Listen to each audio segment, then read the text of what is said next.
everybody's walked into a store and they find a great blue and white check shirt, and guess what? It's not in your size.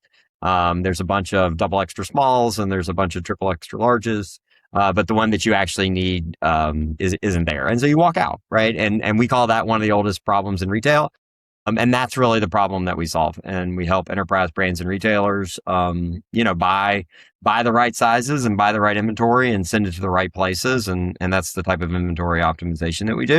Welcome back to the podcast. Today, I'm joined by Gray King, the CEO of Sizeo. At RevGenAI, we focus on how B2B leaders are generating revenue in 2026 through AI, thought leadership, and ultimately how they're growing their pipeline with practical go-to-market systems.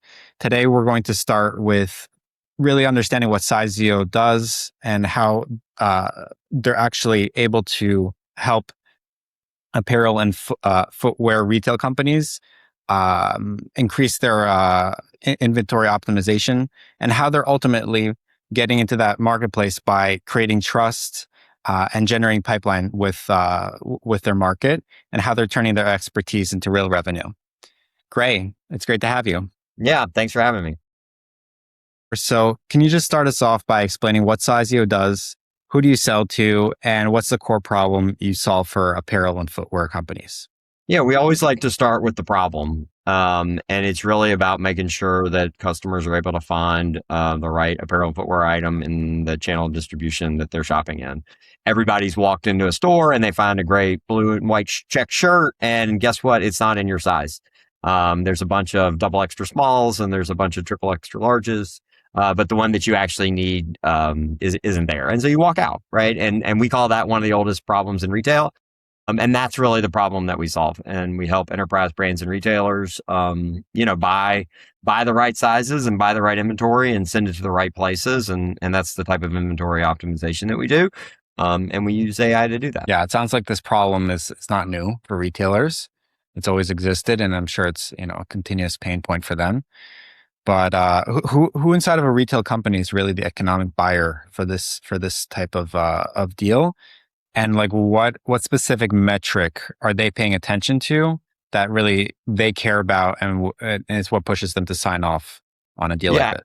Yeah, that's a great question. I mean, I think today in any enterprise organization, there's multiple stakeholders, and we certainly see that. We typically are selling into the buying and planning organization, which, the head of that might be the chief merchant or it might be the head planner. So those are the business users. Their teams are the people using the application. But then IT is always a part of that. Typically in retail organizations, there's folks on the IT side who have deep retail enterprise execution experience. And so they're really knowledgeable on the business side, but then also the IT side. And so those are typically the two stakeholders. I think in smaller organizations, the CEO and the CFO are certainly important decision makers. And then a lot of kind of digitally native brands and kind of smaller companies, the head merchant is the founder or the CEO, right? The person who's actually making the product decision. So those are the key stakeholders in our buying process. Mm-hmm. And walk me through like the typical buying process. What is the typical wedge that you see works best, and what are the friction points that either slow a deal down or kill it completely? Yeah, it's really about the pain that they're feeling on the inventory side, right? So a lot of times, especially deals that move quickly, we see that, they're getting store callouts. They're hearing from customers that you don't have the right sizes in the right locations. They're taking extra markdowns. They're missing sales opportunities, right? There's executive callouts, right?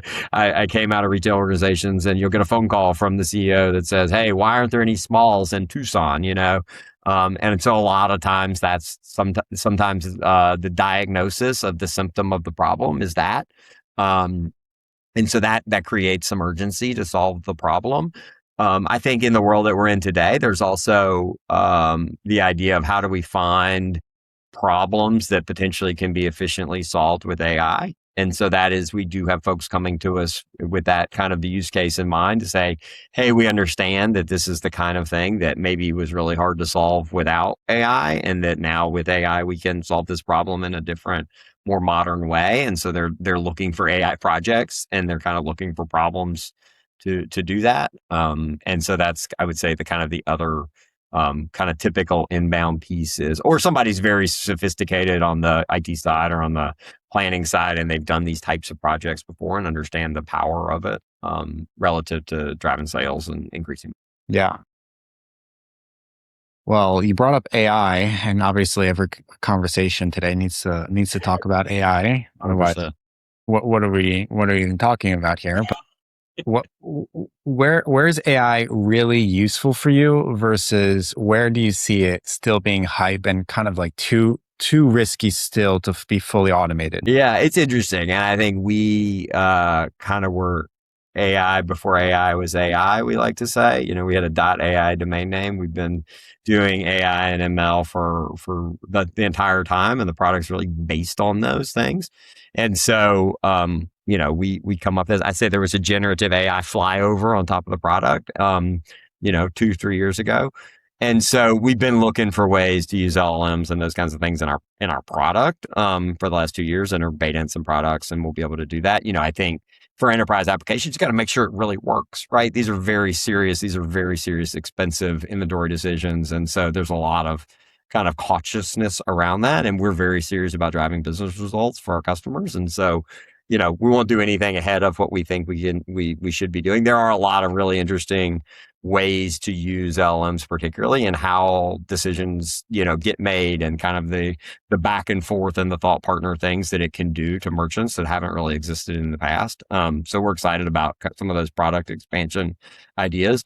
I think for us practically on the running the business side, and obviously like on the go-to-market side, there's the use cases that everybody's using. We're certainly using it with our development teams and in coding and, writing better, cheaper, faster code on those types of things. And then as a small business and being essentially kind of like CEO-led sales, we're using it as leverage in our processes. How do we find the right ICP? How do we find contacts? How do we do all those things? How do we, send more outbound? How do we send thoughtful, personalized things? Those are all things that we're doing, using it in marketing content. All of the places we're certainly leaning into those things to be more efficient, which is working. Mm-hmm. Yeah. So, let me ask a level deeper. Like you mentioned, that it's helping you with cold outreach, and that part of your biggest leverage right now is increasing your outbound as well as networking. What's actually working right now to generate more pipeline and convert those outbound sequences into real pilots and paid deals? Yeah, I mean, I think it's all about making sure that stuff is personalized, right? I mean, the buyers that we're selling to you can't fool them, right? You can't trick them into something.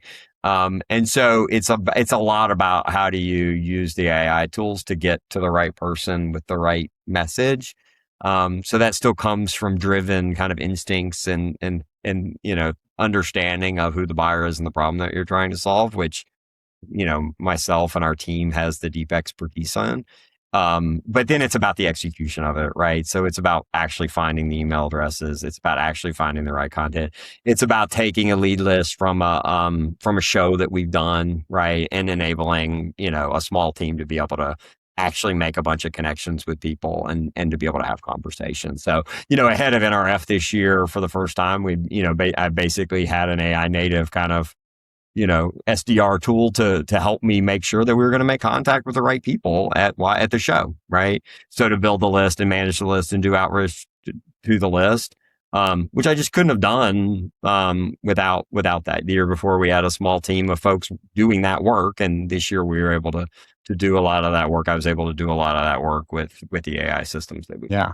I mean, it's a real good point, because as buyers get more and more skeptical, because naturally everyone's increasing the volume that they're able to reach out with the use of AI. It's becoming more and more important to have a personalized approach. And also, from what I see, usually you need a better way to build trust faster, because the trust that people have, it's getting lower and lower. People are getting more skeptical. So really what I would love to understand is, you mentioned that you've been, AI before AI. And I've heard this a lot of times, is that it's really hard to stand out now that, everyone's shouting about AI, and there's so many companies that are competing for the same companies and same market. How do you build credibility with merchandising or planning teams before they're actually ready to commit? Like what do you see works best to actually create that first meeting? Yeah, I think there's, I go way back. I've been a relationship guy for my entire career. And I think it's about building authentic relationships based on, human things. And so we have a real passion for solving this problem that folks have. And so we really try to let that shine through. I've been doing retail by accident since I was 22 years old. And I love it. And so I'm happy to talk to people about these topics. I'm happy to talk about inventory efficiency. And I really understand what that means in a way that not everybody's really sincere about. And our team really understands this problem in a way that is pretty distinct. And nobody knows more about this problem than us. And nobody is more passionate about it than we are. And so I think that really shows up in your tone and your voice and the way that you interact with people. And so that's the energy that we try to bring to every interaction, and to whether that's a cold email or whether that's a initial phone call or whether that's an implementation or customer support after the fact. We really believe in taking that above and beyond. I think that's a really important distinction, especially for a small company trying to break through with big enterprises. We have a lot of customers who say, we picked you guys because we actually believe that you will be there after this goes live and you'll help us. And this is not a transactional thing. And so we take that to heart. And so I think you just got to kind of try to infuse that energy in everything that you do. It helps if you actually believe it, which we did. Yeah. Well, that's a good answer. I think it's very true. And so much business nowadays, it comes down to people, like, whenever you look for content, it's all about the tactics. But really the bigger leverage, I think, is being genuine, being human in your approach, and having that energy that people can sense. People can't be fooled. People pick up on this, even if they don't know that they're picking up on it. That's what a sales conversation really is. It's just like a transfer of belief. And so if you believe in your service, you believe in your product, that's the most important thing, because without it, it just never would work. And I think the other thing I would add, I totally agree with that. I think the other thing I would add to that is you got to have a product that actually works, right? I mean, I think that's the piece that maybe that drives the belief in the way you talk about it. But at the end of the day, right, people have to actually see that it works. They have to understand that. They have to be able to talk to referenceable customers. And I think that's the other big piece that everybody wants today is proof that it's going to work, right?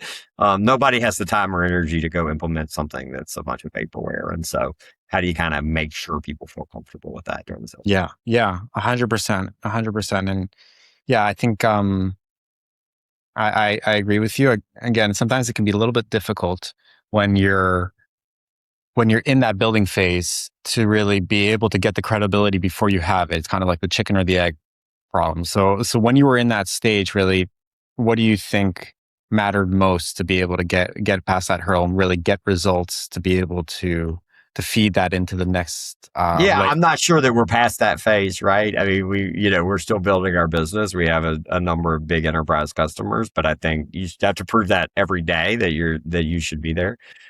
So I take the Amazon day one approach on that one, that you got to really show up every day for your customers. So I certainly think that's still something that we're working to build. So yeah, I mean, there's no easy way, right? I think subject matter expertise helps a lot, particularly right now where, it's really about understanding what the business problem is and applying AI to solve that problem. I don't believe in technology for technology's sake. And we don't in general, right? We really approach it from how do we solve a business problem. And so I think that's a big piece of it, is subject matter expertise really goes a long way. I think excitement and energy and passion goes a long way. And then you really, at some point, you need somebody to take a risk on you, right? I mean, it's no different than early in your career. You need somebody to give you your first job. And so how do you find those people who can really be your champions? And that's early build partners. We were really fortunate to have some forward-thinking folks who agreed to be design build partners with us. And that's honestly, you can't get there unless you do that. I'm a big believer right now that distribution is the thing. And so you got to figure out how to get in front of the right people, get somebody to trust you, and then deliver. Yeah. Yeah, it's a good framework, and I think you're right. So many times, like AI can become noise because you're not really focused on the business problem that you're there to solve, and sometimes that's when you can get really led astray into just technology for technology's sake. I like to ask this question because it really creates clarity on like really what is the bottleneck. So like if you could wave a magic wand and solve one one problem tomorrow in your business, what problem would you like to eliminate completely that would help you grow the most?